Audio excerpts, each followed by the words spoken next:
The head of the FBI just had his personal life leaked online. His photos, his emails, his private documents, all published to the internet. Iran-linked hackers have breached the email account of the FBI director Kash Patel. Kash Patel. Kash Patel. Kash Patel's personal email has been hacked. All from the personal Gmail account of Kash Patel, the director of the Federal Bureau of Investigation. And the group that did it? They left him a message. While the FBI proudly seized our domains and announced a $10 million reward, we decided to respond in a way that will be remembered forever. But this wasn't where it started. To understand how we got here, we need to go back 3 weeks to a medical company most people have never heard of, a school in southern Iran, and a hacking group named after a cartoon character.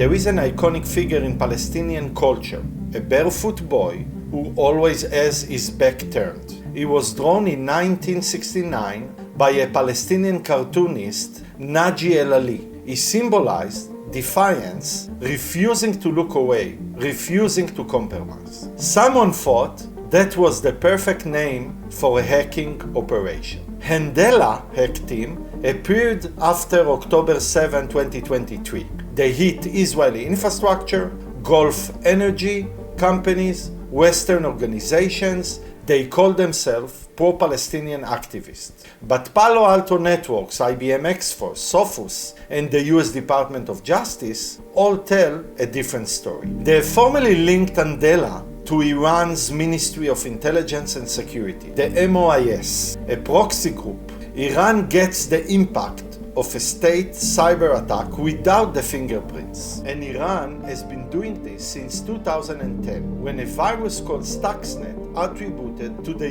US and Israel, destroyed their nuclear centrifuges. Iran learned something from that. In cyberspace, a small country can hit back hard. Saudi Aramco, 2012, 30,000 computers wiped. A casino in Las Vegas, 2014. Handala is just the newest chapter, and in March 2026, they wrote their most dramatic one yet. So on March 3rd, 2026, a US military strike hit a girls' school in the town of Minab, southern Iran. Al Jazeera investigation found the school may have been deliberately targeted. Now, I'm not going to editorialize on that. I'm going to tell you what happened 8 days later. So Handala targeted Stryker Corporation. If you have been inside the hospital, you have used Stryker products. Surgical instruments, orthopedic implants, robotic surgery systems, hospital beds, ambulance cots, 25 billion in revenue, 56,000 employees, 61 countries, Fortune 500 company. And in 2019, Stryker acquired an Israeli medical tech company called Orthospace that may have put them on this list. Now, the attack itself, and I need to explain this carefully because the method should genuinely terrify anyone who runs a company. So every large organization uses software to remotely manage its devices. Laptops, phones, servers, doesn't matter. Think of it like the master key system at an hotel. One card open every room. IT department use a tool called Microsoft Intune for this. And one of its features, if a laptop is lost or stolen, IT can remotely wipe it clean. One click, one command, device erased. So Handala didn't break in through a backdoor. They got hold of an administrator credentials, the master key, walked into the console, and instead of wiping one lost laptop, they selected everything. Now, Stryker confirmed, direct quote, a global network disruption to our Microsoft environment, and this was across 79 countries. Devices began factory resetting, servers, laptops, phones, and Handala claimed 200,000 devices. Stryker has not confirmed that number, but they confirmed manufacturing, order processing, and shipping were all disrupted. And then there was LifeNet. And Stryker makes a system called LifeNet. The paramedics use it to wirelessly transmit a patient heart rhythm to a hospital before the ambulance arrives. So in Maryland, that system went down. The state's EMS agency told hospitals LifeNet was, and direct quote, non-functional in most parts of the state. Paramedic fell back to radio, and on every Stryker employee login screen across the world, Handala's logos. Now the FBI and CISA opened investigations. Palo Alto Network Unit 42 was brought in. They found a malicious file the attacker used to cover their tracks. Malware disguising as everyday application like KeyPass and Telegram, but the attack itself didn't use malware at all. Stryker was wiped with Stryker's own tool. 8 days later, the Department of Justice fired back. They seized 4 of Handala's web domains. These weren't just websites.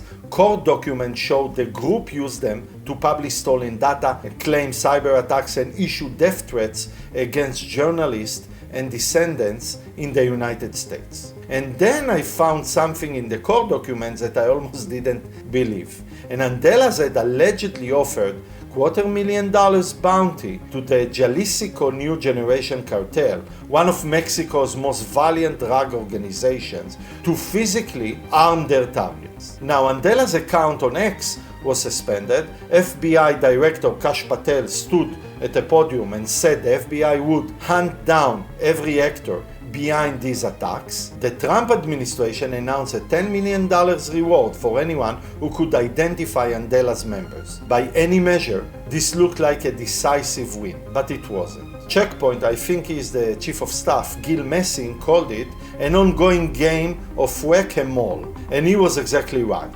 On the same day, the DOJ announced the seizure. March 19, Handala's registered a new domain. And on Telegram, the one platform the FBI's can touch, they posted, "We inform you that the Handala Red Wanted website has been seized and taken offline by order of the FBI. No panic, no fear, almost like a badge of honor. They were already planning their next move." So 1 week after having their domain seized, Handala did something that no hacking group had ever done before. They hacked the director of the FBI personally. So on March 27, Handala's published more than 300 emails, personal photographs, and documents from Kash Patel's private Gmail account. The photos were private, a man living his life, now public. The emails dated back to 2010, travel receipts, tax conversations, apartment listing from a decade ago, and the FBI confirmed the material was historical in nature with no government information. But that was never the point. Handala wasn't looking for classified secrets, they were sending a message. And here is the detail that made the hair on my arm stand up. TechCrunch independently verified the breach by analyzing email headers. NBC News reporting reveals the emails appear to have been stolen as far back as May 2025. 10 months, they sat on the FBI's director personal emails for 10 months, waiting for the exact moment that Kash Patel stood at a podium and told the world he would hunt down every actor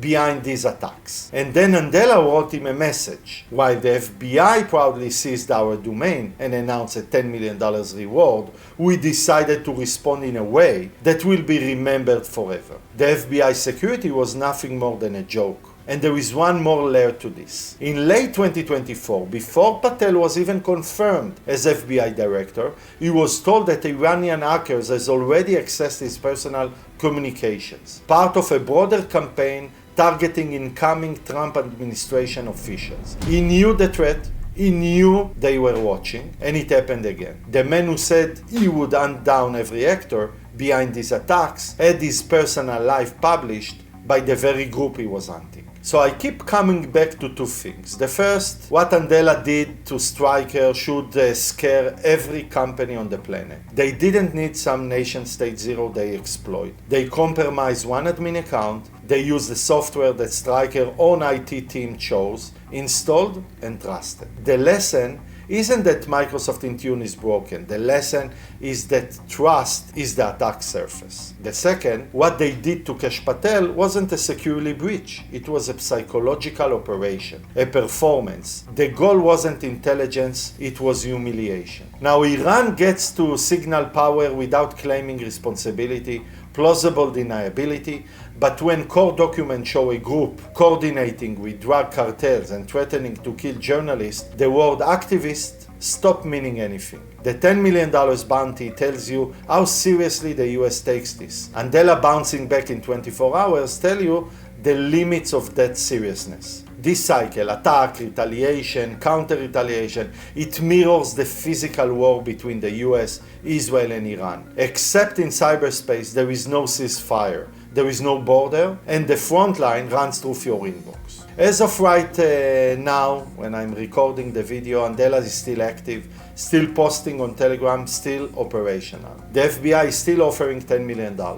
And somewhere on a domain they registered the same day, their last one was seized. They are probably planning whatever comes next. With that said, thanks for watching. If you're not a subscriber, please do, it will really help me. So thank you for watching and see you in the next video.